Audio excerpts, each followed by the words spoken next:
एक सेठ जी ने कथा करवाई। व्यास जी आए, सेठ जी ने अपने सभी मित्रों को निमंत्रण दिया, बोले भाई सबको कथा में आना है, हमने कथा करवाई है। अब यहाँ गर्ग जी ने कथा करवाई, उन्होंने सब अपने फैमिली मेंबर्स को, अपने मित्रों को इनवाइट किया ना, सब आए। तो जैसे कोई अगर अच्छा हमारा दोस्त आता है तो हम क्या करते हैं, उसको स्टेज पर लेकर के जाते हैं महाराज जी से मिलवाने के लिए, महाराज जी हमारा बहुत अच्छा दोस्त है ये। ऐसे ही वो सेठ जी ने कथा करवाई तो उनका एक दोस्त आया, अपने दोस्त को लेकर के ऊपर मंच पर गए और मंच पर जाकर के महाराज जी से मिलवाया। और वो दोस्त जो था वो कभी भजन वजन नहीं करता था, लेकिन अपने दोस्त के कहने पर वो आ गया था कथा में। आज जैसे ही मंच पर आया, ध्यान से सुनना सभी लोग, संत जो थे वो चेहरा देख करके ही समझ जाते थे कि आदमी भजन करता है कि नहीं करता।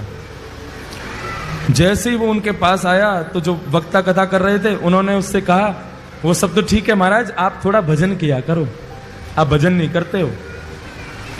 वो आदमी कहने, अरे महाराज जहर खाने का समय नहीं है, आप कह रहे हो भजन किया करो। एक सेकंड का समय नहीं मिलता मुझे फैक्ट्री से, आज बड़ी मुश्किल से 5 मिनट निकाल के आया हूं आपकी कथा में आने के लिए, बहुत समझिए आप। संत बोले, अच्छा तुम यदि भजन करोगे ना तो तुम्हारी जो बिजनेस है ना वो 10 गुना ज्यादा तीव्र गति से कमाई करवाएगा तुम्हारा, देख लेना। अब जिसको अपनी बिजनेस की पड़ी रहती है और बढ़े, और उसको तो उपाय चाहिए कैसे भी बढ़े। अच्छा सच में? बोले हाँ, 5 मिनट बस भजन करना है तुम्हें, सब हो जाएगा काम। कहीं भी समय निकालो, 5 मिनट भजन करो। तो उसने कहा कभी भी कर सकते? बोले हाँ कभी भी करो। और उस भले आदमी ने पता कौन सा समय चुना? सुबह सुबह बाथरूम में बैठ करके भगवान का भजन करता था। बाथरूम में बैठे बैठे सीताराम सीताराम सीताराम कहिए, जाहि विधि राखे राम ताहि विधि रहिए। सीताराम सीताराम सीताराम कहिए, जाहि विधि राखे राम ताहि विधि रहिए। ओ सीताराम सीताराम सीताराम कहिए, जाहि विधि राखे राम ताहि विधि रहिए। सीताराम सीताराम सीताराम कहिए, जाहि विधि राखे राम ताहि विधि रहिए। सीताराम सीताराम सीताराम कहिए, जाहि विधि राखे राम ताहि विधि रहिए। सीताराम सीताराम सीताराम कहिए, जाहि विधि राखे राम ताहि विधि रहिए। बाथरूम में बैठा बैठा वहीं गाता था। पेट भी साफ हो रहा है, मन भी साफ हो रहा है, दोनों एक साथ हो रहे। हनुमान जी का एक नियम है, जहां कहीं भी भगवान के भजन कीर्तन चलते हैं, प्रभु चरित्र सुनवे को रसिया, प्रभु चरित्र सुनवे को रसिया। ओ प्रभु चरित्र सुनवे को रसिया।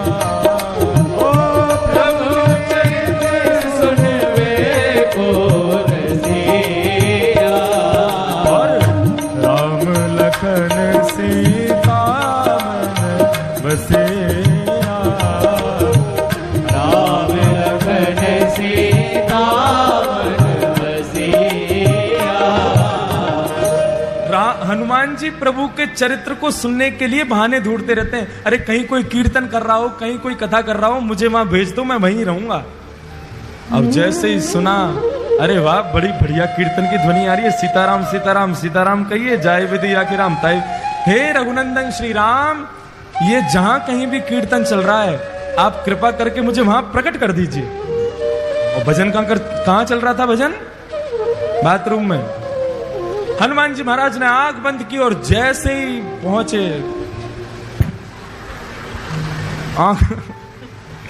आंख खोल करके देखा, हनुमान जी महाराज का पूरा दिमाग खराब हो गया।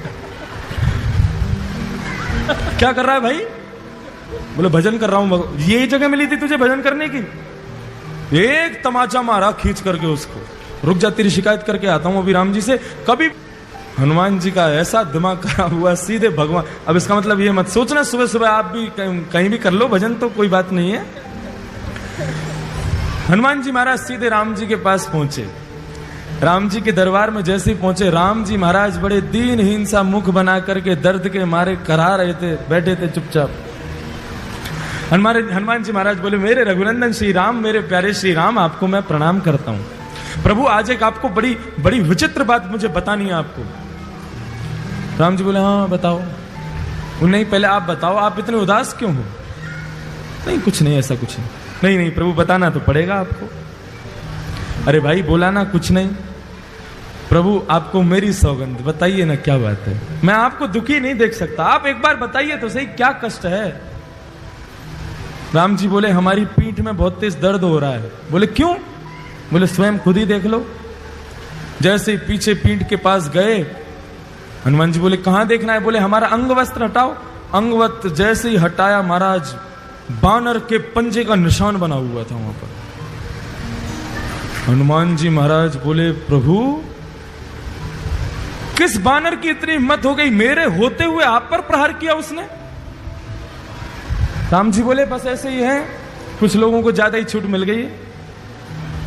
बोले नहीं नहीं प्रभु आपको बताना तो पड़ेगा, ये लगी कैसे आपको? राम जी बोले हम नहीं बोलेंगे। बोले नहीं नहीं प्रभु बताना पड़ेगा। बोले हम नहीं बताएंगे। बोले आप मत बताओ, मैं एक अभी फिंगरप्रिंट चेक करवाता हूं ना। किसके फिंगरप्रिंट्स हैं इस पर? सारे बानरों को बुला लिया विश्व भर के और कहा किसकी हिम्मत हुई मेरे राम जी को हाथ लगाने की?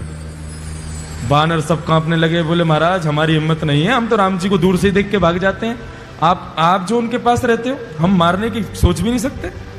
बोले ऐसे नहीं बताओगे, एक एक करके आओ और अपना हाथ रखो, जिसका हाथ यहां पर सटीक बैठ गया उसी ने मारा है।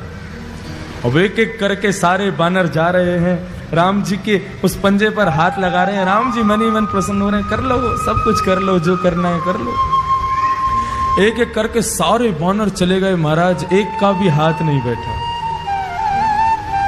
हनुमान जी चरण पकड़ के बैठ गए, प्रभु बताइए ना किसने मारा? इनमें से तो कोई भी नहीं था।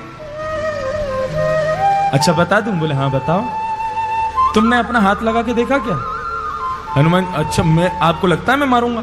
नहीं मैं मार तो नहीं सकते, पूछ रहा हूं तुमने लगा के देखा? बोले नहीं, एक बार देख के आओ। हनुमान जी महाराज पीछे गए, घबराने लगे, कांपने लगे। बोले मैं हाथ